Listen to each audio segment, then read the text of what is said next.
Corruption کی وجہ سے محصولات نہیں آتے 2700 ارب روپے کے محصولات کے کیسز عدالتوں میں ہیں ملی بھگت سے تاریخیں دی جاتی ہیں تاریخوں پر تاریخیں دی جا رہی ہیں معیشت کا جنازہ نکالا ہوا ہے معاملہ التوا کا شکار کیا جاتا ہے دونوں طرف کے وکلا ملے ہوئے ہیں اگر آدھے محصولات بھی آ جائیں تو ترقیاتی کام ہو سکتے ہیں ہمارے قرضوں کے دار و مدار پر کمی آ سکتی ہے نگراں حکومت میں توانائی کے شعبے میں 58 ارب روپے کی چوری ریکور ہوئی آرمی چیف اور صوبوں کے تعاون سے انسداد اسمگلنگ میں مدد ملی ہم قرضوں کے بوجھ تلے زندگی بسر کر رہے ہیں اجلاس کا اعلامیہ بھی جاری کر دیا گیا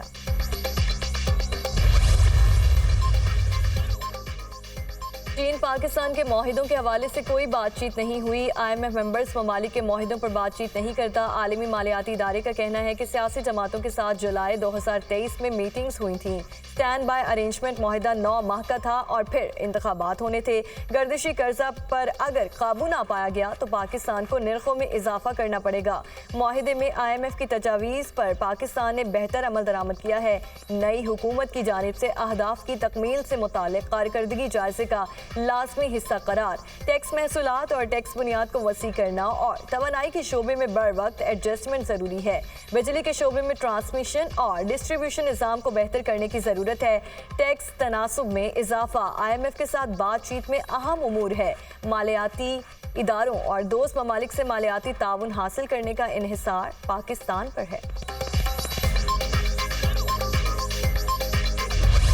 سے $1 ارب پر آ گیا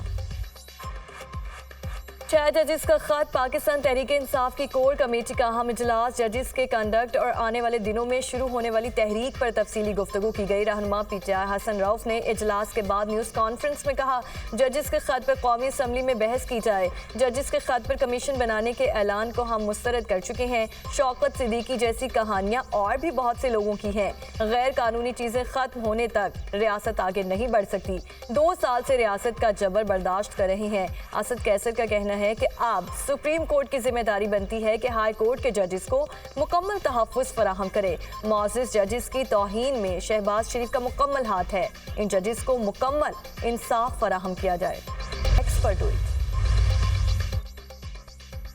پاک چین تعاون کو سبوتاج کرنے کی کوئی کوشش کامیاب نہیں ہوگی پاکستان کی سماجی اور اقتصادی ترقی میں بہتری کے لیے کام جاری رکھیں گے پاکستان کے ساتھ کام جاری رکھنے اور دونوں ممالک کو فوائد پہنچانے کے لیے پرعزم ہیں پاکستان میں لوگوں کی زندگیاں بہتر بنانے کی کوششیں جاری رکھیں گے چینی سفارت خانہ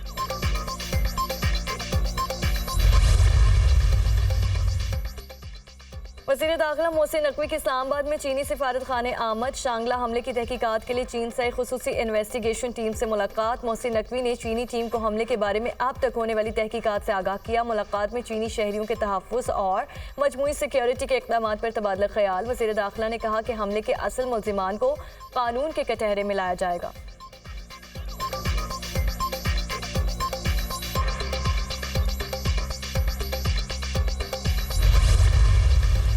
within 20 to 30 منٹس گوادر کا جو حملہ تھا 8 خودکش جو تھے وہ 30 منٹس کے اندر مارے جا چکے تھے اسی طرح تربت میں پلان واز بگر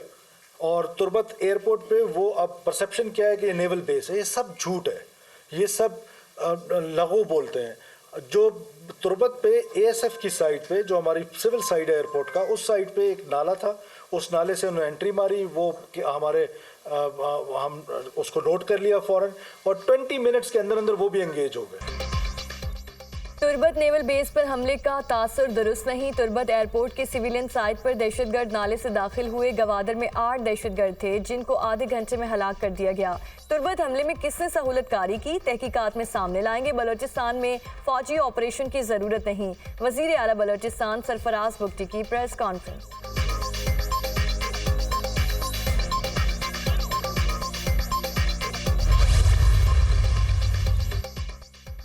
صدر مملکت آصف علی زرداری سے ایران اور فلسطین کے سفراء کی الگ الگ ملاقات ایران کے سفیر ڈاکٹر رضا امیری مقدم نے صدر مملکت کو عہدہ سنبھالنے پر مبارکباد دی صدر مملکت کا دونوں برادر ممالک کے درمیان تعلقات مزید مستحکم کرنے کے عزم کا اظہار کہا دونوں ممالک کے درمیان مختلف شعبوں میں اقتصادی تعاون بڑھانے کی وسیع گنجائش موجود ہے فلسطین کے سفیر احمد جواد ربی نے بھی صدر مملکت آصف علی زرداری سے ملاقات کی صدر مملکت نے کہا پاکستان اپنے فلسطینی بھائیوں کے ساتھ کھڑا رہے گا، ہر فورم پر آواز بلند کرے گا۔ پاکستان فلسطینی عوام کے لیے خوراک اور ادویات سمیت مزید امدادی سامان بھیجے گا۔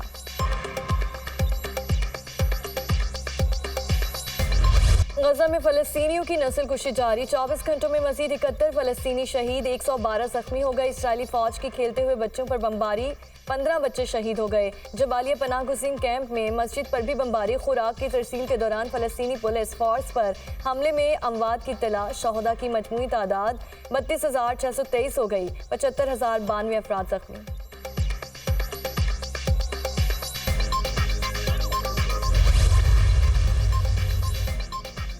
اسرائیل کے شام کے شہر حلب میں بمباری، 42 افراد شہید، درجنوں زخمی ہو گئے۔ شامی حکام کے مطابق اسرائیلی بمباری رات 1:45 پر ہوئی، مختلف دیہی علاقوں کو نشانہ بنایا گیا۔ اسرائیلی حملوں میں حزب اللہ کے اسلحہ ڈیپو کو نشانہ بنایا گیا۔